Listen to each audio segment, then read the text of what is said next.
নমস্কার বন্ধুরা, আজকে একটু সোনারপুর যাচ্ছি। আমি বাড়ি থেকে বেরিয়েছি। তো বন্ধুরা, এই যে দেখুন, ফোনের দোকানে চলে এসেছি।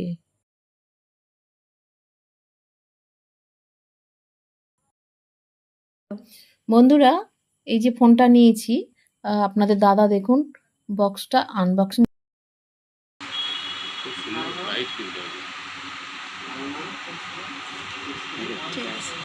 আমি বলেছিলাম না যে আমি মার্কেটিংয়ে যাচ্ছি, একটা মোবাইলের দোকানে যাবো, মোবাইল কিনবো।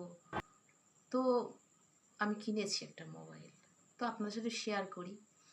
সেটা হচ্ছে, এই দেখুন, এই যে রিয়েলমি 12 প্লাস 5G, বুঝেছেন? এটা কিনেছি। এটা হচ্ছে এই যে মোবাইল, এই যে পেছনের পোর্শনটা এই